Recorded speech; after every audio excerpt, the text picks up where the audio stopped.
आप जब देखते हैं पौलुस बढ़ता गया क्योंकि वह अपनी निर्बलताओं को प्रभु के पास लेकर जाता रहा, अपनी कमजोरियों को प्रभु के पास लेकर जाता रहा। वो कहता है कि मैं किसी और बात का घमंड क्यों करूं।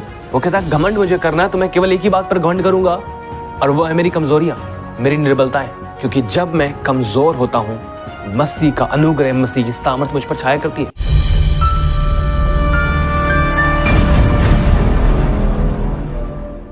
प्रभु का अनुग्रह, जिस विषय पर आज मैं बात करने जा रहा हूं, वैसे मैंने पहले कुछ चीजें आपको अनुग्रह के विषय में बताई हैं,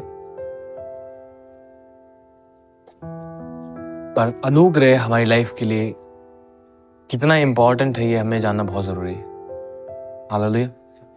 because we are nothing without his grace. क्योंकि हम उसके अनुग्रह के बिना कुछ नहीं है और ना ही कुछ कर सकते हैं।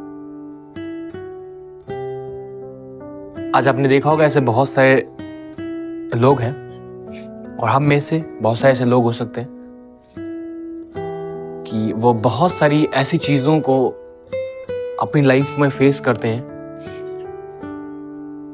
जो परमेश्वर के वचन के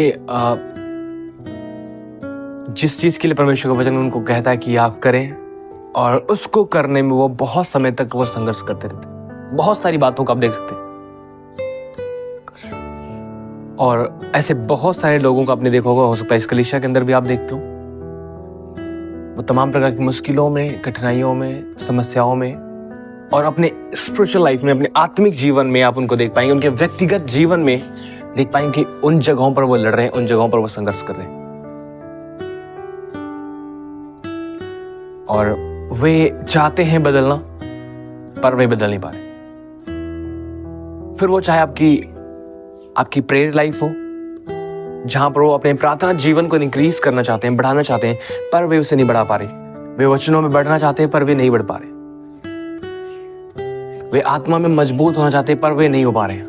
वे परिपक्व होना चाहते हैं पर वे नहीं हो पा रहे हैं। वे सिद्धता की ओर बढ़ना चाह रहे हैं पर वे नहीं बढ़ पा रहे हैं। वे संघर्ष कर रहे हैं और बहुत सारी चीजों से लड़ रहे हैं। ऐसा है ना? और ऐसे बहुत सारे लोगों को आपने देखा होगा, और ये हर एक व्यक्ति का अनुभव हो सकता है। अगर नहीं तो मेरा सबसे पहले। हम सभी, मैं अवतार नहीं, मैंने आपको बताया था मैं अवतार नहीं हूं। मैं भी आपकी तरह एक नॉर्मल व्यक्ति हूं, नॉर्मल मनुष्य हूं। और हर व्यक्ति, इसलिए बाइबल में क्या लिखा गया है, प्रभु यीशु मसीह जब आए इस पृथ्वी के ऊपर, वचन में लिखा गया है, अनुग्रह और सच्चाई के साथ परिपूर्ण होकर वह हमारे बीच में आया। अनुग्रह प्रभु यीशु मसीह के द्वारा हम तक पहुंचाया गया। परमेश्वर ने अपने अनुग्रह को हमें मसीह यीशु के द्वारा बहुतायत से दिया, अनुग्रह पर अनुग्रह दिया। और मसीह के विषय में लिखा गया कि वह सब बातों में हमारे समान बन गया। वचन लिखा गया, जब लड़के लहू और मांस से बने हुए हैं, जो लड़के लहू और मांस के सहभागी हैं, तो वह भी लहू और मांस का सहभागी होकर हमारे बीच में आ गया। जैसे हम हैं सेम उसी तरह प्रभु यीशु मसीह आया। मैं आपको क्या बता रहा हूं, मैं भी कह रहा हूं कि मैं भी कुछ खास नहीं हूं, है ना। सो मसीह यीशु एक मनुष्य बनकर आया ताकि वो हमारे लिए एक आदर्श बन सके। हालेलुया। जैसे मसीह यीशु को अनुग्रह की जरूरत थी, हमें भी, आपको भी, हर एक व्यक्ति को जरूरत है परमेश्वर के अनुग्रह की। हमें उसके अनुग्रह की जरूरत है ताकि हम उसके अनुग्रह के द्वारा हम वह बन सके जो वो चाहता है। हम अपनी ताकत, अपनी एबिलिटी, अपनी बुद्धि, अपनी समझ, अपने बल और किसी भी चीज के द्वारा वह नहीं बन सकते जो वो बनाना चाहता है। क्या आप इसे समझ पा रहे हैं? हम नहीं बन सकते, लेकिन जो परमेश्वर हमें बनाना चाहता है, हम वह बन सकते हैं। कैसे? वह है परमेश्वर के अनुग्रह को जो हम प्राप्त करते जाते हैं अपनी लाइफ में। समझ पा रहे हैं आप? अब देखते हैं, एक व्यक्ति था साउल जिसका नाम था। एक टाइम उसकी लाइफ में ऐसा था कि जब वह कलीसियाओं को सताता था, वह कलीसिया जो मसीह की देह है, वह कलीसिया जिसे खुदावंद यीशु ने अपने लहू को देकर खरीदा है, वह कलीसिया जिससे परमेश्वर प्रेम करता है, उस कलीसिया को पौलुस सताया करता था। मारना, पीटना, और कुछ लोगों की जब हत्या की गई तो उनकी हत्या में वो शामिल था। पौलुस जो कभी साउल था ऐसा जीवन जीता था। वह दुष्ट था, वह बुराइयों में जीता था और तमाम प्रकार से वो करप्ट था परमेश्वर के अनुसार। लेकिन जो व्यवस्था उसे दी गई थी उसके अनुसार वो कहता है मैं धर्मी हूं, मैं पूरी तरह से शुद्ध हूं, उस व्यवस्था के अनुसार मैं निर्दोष हूं। समझिए, वो परमेश्वर की दृष्टि में एक बुरा काम कर रहा था। उस व्यवस्था के द्वारा वह उद्धार नहीं पा सकता था, वह जीवन में नहीं प्रवेश कर सकता था। लेकिन आप देखते हैं कि पौलुस जब इतना दुष्ट था, इतना बुरा था, वह मसीह में जब आया, उसको जब परमेश्वर ने चुना, परमेश्वर ने जब उसे बुलाया, उसके बाद आप देखते हैं कि कैसे उसका जीवन परिवर्तित होता गया। क्या पौलुस कभी कमजोर नहीं हुआ अपनी लाइफ में? बोलिए, क्या कभी पौलुस कमजोर नहीं हुआ अपनी लाइफ में? क्या पतरस कभी कमजोर नहीं हुआ अपनी लाइफ में? क्या उसके अन्य चेले कभी कमजोर नहीं हुए अपनी लाइफ में? हुए, लेकिन वे बढ़ते गए। आप देखते पौलुस एक बात कहता है, जब मैं निर्बल होता हूं तब मैं बलवंत होता हूं, क्योंकि मसीह की सामर्थ मुझ पर छाया करती है। वचन लिखा गया है, परमेश्वर टूटे और पिसे हुए मन को तुच्छ नहीं जानता। आप दुखी हैं, आप चिंता में, आप तकलीफ में हैं, आप मनुष्य सामने लेकर जाएंगे अपने आप को तो मनुष्य आपको तुच्छ जान सकते हैं, लेकिन वचन में लिखा गया है परमेश्वर टूटे और पिसे हुए मन को तुच्छ नहीं जानता है। हालेलुया। और इसीलिए क्या लिखा गया है? वह मेरी शरण स्थान है। हालेलुया। पौलुस जब आप देखते हैं कि इतना बढ़ता गया, परमेश्वर ने इसे कितना अद्भुत रीति से उपयोग किया। आप समझ रहे हैं उसके पीछे एक रीजन क्या था, क्या कारण था? कि वह अनुग्रह पर, जो परमेश्वर का अनुग्रह उस पर हुआ, उसके ऊपर वह डिपेंड था। वह उस अनुग्रह को पाने के लिए प्रभु के पास जाता रहा। उसकी लाइफ में भी कमजोरियां थी। वो कहता है कि जो मैं करना चाहता हूं वो मैं नहीं कर पाता हूं, लेकिन जो मैं नहीं करना चाहता हूं वही क्या करता हूं। समझ पा रहे हो? वो एक व्यक्ति के जीवन को लिख रहा है, और ये कोई भी व्यक्ति इस बात से इनकार कर ही नहीं सकता है कि मुझ में ऐसा नहीं हो रहा है। क्या आप समझ पा रहे हैं? बहुत शांत हैं आप, समझ रहे? आप तो बिल्कुल भी शांत हो। अभी को समझा आपने? ओके। जब पौलुस के जीवन को आप देखते हैं, वह निर्भर रहा प्रभु के अनुग्रह पर, और उसे प्राप्त करने के लिए प्रभु के पास जाता रहा। हमें भी ये करना पड़ेगा अगर हम बढ़ना चाहते हैं, अगर हम जीवंत होना चाहते हैं, अगर हम निकलना चाहते हैं। मैं आपको जैसा बताता हूं, मैं भी सिद्ध नहीं हूं। हाँ, मैं वह कार्य जो मसीह ने मुझे ठहराया मेरे लिए, जिसमें जीने के लिए उसने मुझे ठहराया, मैं उसे करने में लगा हुआ हूं। पौलुस भी ये कर रहा था। वो कहता मैं सिद्ध हो नहीं गया हूं। ऐसा वो नहीं कहता कि मैंने उस उत्तम पदार्थ को पा लिया है, या फिर मैंने उसे मैं सिद्ध हो गया हूं। वो कहता है कि मैं एक काम कर रहा हूं, मींस जो वो कहता है मेरी ड्यूटी बन रही, मैं उसे कर रहा हूं। हालेलुया। सबसे पहली चीज, अगर आप बदलना चाहते हैं तो आपके अंदर बदलने की एक इच्छा लेकर आना होगा। और मैं आपको दावे के साथ कह सकता हूं, या हो नहीं सकता कि आपके अंदर बदलने की इच्छा आई ही ना हो, लेकिन यह जरूर हो सकता है कि आपने बदलने की इस इच्छा को ठुकरा दिया हो। बिकॉज द बाइबल सेज, परमेश्वर के वचन में लिखा गया है, इच्छा और काम दोनों बातों को करने का प्रभाव परमेश्वर एक व्यक्ति के अंदर डालता है। फर्स्ट थिंग इच्छा, एंड सेकंड थिंग अच्छे कामों को करने का प्रभाव। पहली चीज इच्छा। कौन सी इच्छा? भली इच्छा, परमेश्वर के साथ चलने की इच्छा, पवित्र जीवन जीने की इच्छा, सच्चाई और खराई से चलने की इच्छा, दीनता और निम्रता से जीवन व्यतीत करने की इच्छा, भक्ति में बढ़ने की इच्छा। हो ही नहीं सकता कि आपके अंदर आई ना हो। कोई है जो यहां पर कह सकता हो? कोई है यहां पर जो कह सकता हो कि मेरे लाइफ में ऐसा कभी हुआ ही नहीं, कभी मेरे अंदर ऐसी इच्छा ही नहीं हुई? फिर आप बोलते क्यों नहीं? हाँ, वही तो मैं आपको बता रहा हूं। मैं आपको क्यों बोल रहा हूं? क्योंकि परमेश्वर ही है जो एक व्यक्ति के अंदर ये इच्छाएं डालता है। वचन में लिखा गया, जिसने आपको बुलाया है, क्या उसने आपके अंदर कभी ये इच्छा डाली नहीं होगी? No, never, it is impossible. जिसने आपको बुलाया है वह आपके अंदर इन इच्छाओं को डालता है। लेकिन मैंने आपको पहले बताया, जब अगर हम चाहते हैं कि हम बदलें, हम अगर बदलना चाहते हैं, हमारे अंदर एक इच्छा की जरूरत है कि हम बदलेंगे। और ये इच्छा परमेश्वर डालता है। वचन में लिखा गया इच्छा और काम दोनों बातों करने का प्रभाव परमेश्वर डालता है। हालेलुया। मैं इससे पहले कि वचन पे जाऊं, थोड़ा सा मैं आपको बता के चलूं। या फिलिप्पियों 2 अध्याय। बेशक हम एक वचन को एक बार सीख लें, 2 बार सीख लें, और अनुग्रह के बारे में चाहे जितने बार हम सीख लें, कोई भी वचन जो हम उठाकर देखते हैं जिसको हमने पहले भी सीखा हुआ है और फिर से हम सीख रहे हैं, हो ही नहीं सकता कि वो नया रहे, पुराना रहे। हो ही नहीं सकता कि वो पुराना रहे। आप जानते हैं ऐसा क्यों?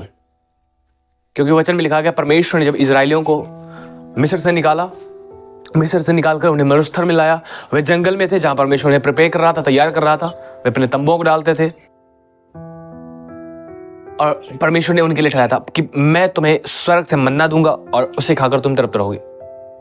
आपको पता है एवरी डे उन्हें परमेश्वर फ्रेश मन्ना देता। परमेश्वर हर दिन उन्हें एक नया मन्ना देता था।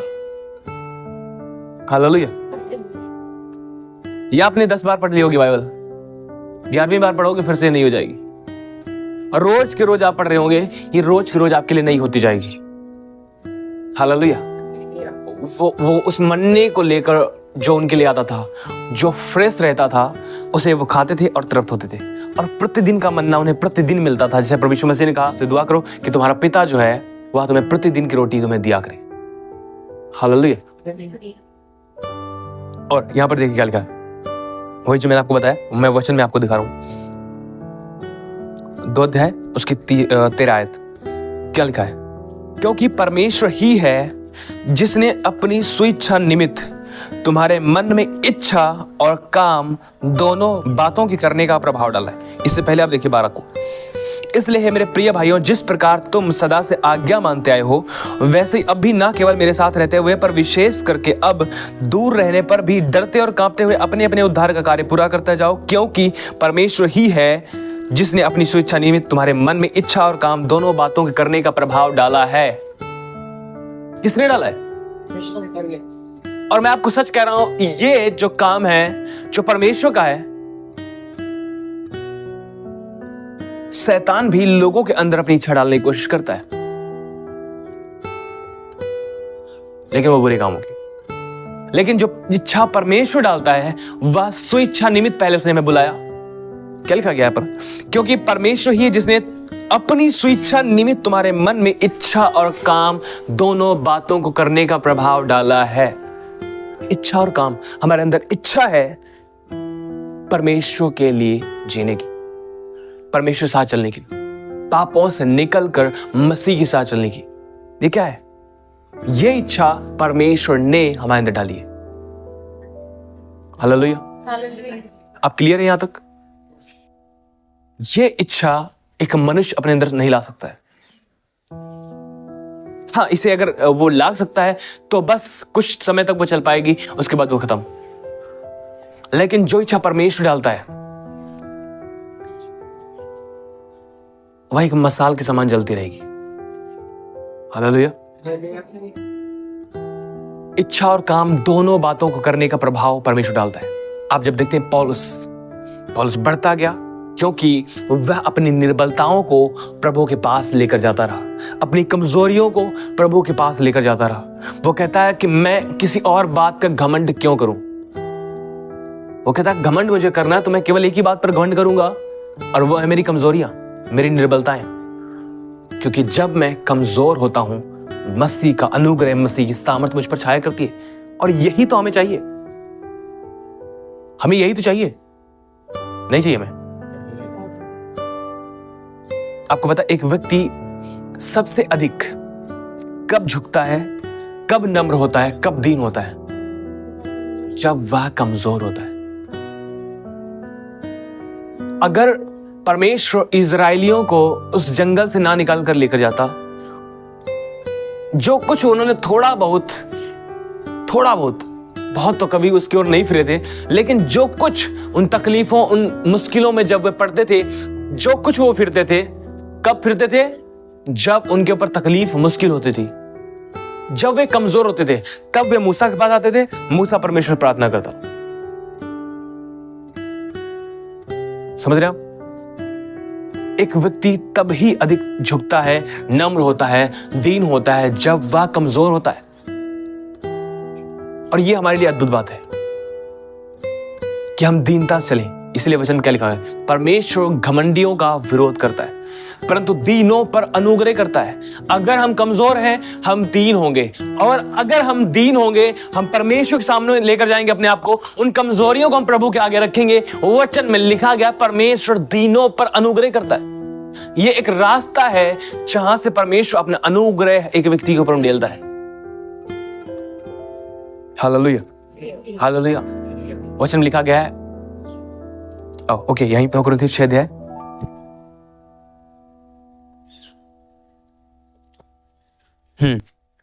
एक आयत से यहां पर लिखा है, हम जो परमेश्वर के सहकर्मी हैं यह भी समझाते हैं कि उसका अनुग्रह जो तुम पर हुआ उसे व्यर्थ ना जाने दो, क्योंकि वह तो कहता है, अपनी प्रसन्नता के समय मैंने तेरी सुन ली और उद्धार के दिन मैंने तेरी सहायता की। देखो अभी वह प्रसन्नता का समय है, देखो अभी वह उद्धार का दिन है।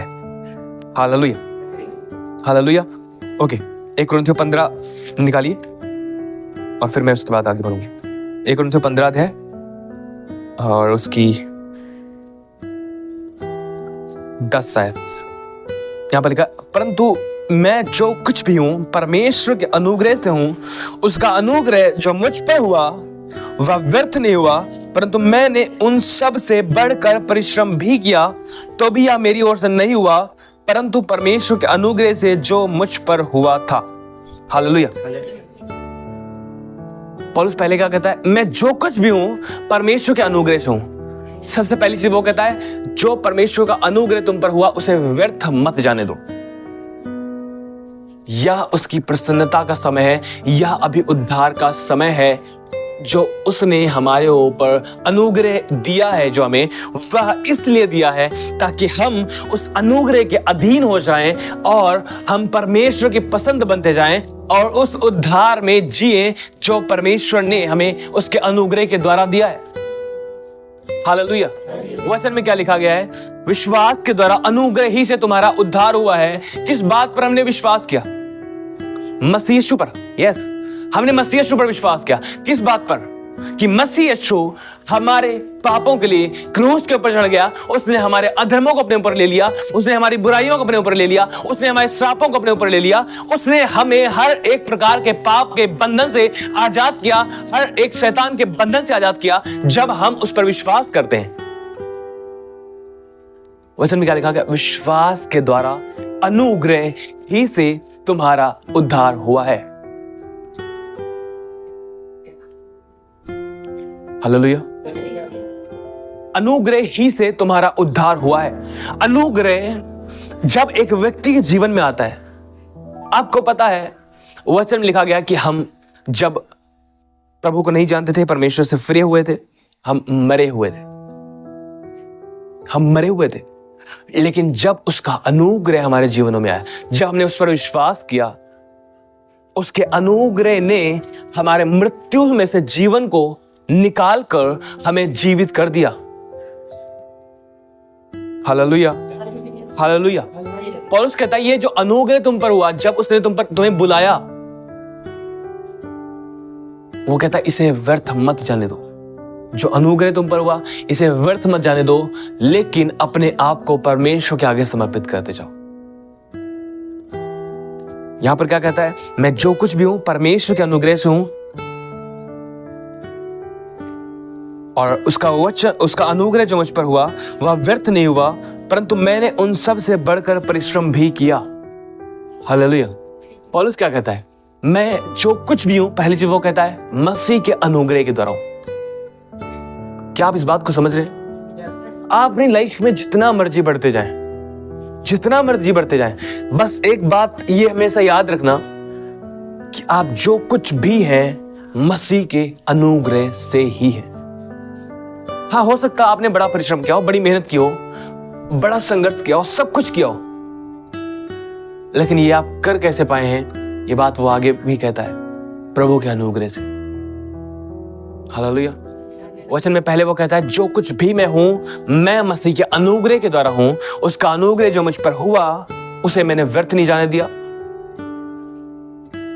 वरन वो कहता है मैंने उन सब से बढ़कर परिश्रम भी किया। अगर हमारे ऊपर परमेश्वर का अनुग्रह हुआ है तो हमें परिश्रम भी करना पड़ेगा। हालेलुया। हम परिश्रम भी करना पड़ेगा। किस बात में? उसके साथ चलने के लिए।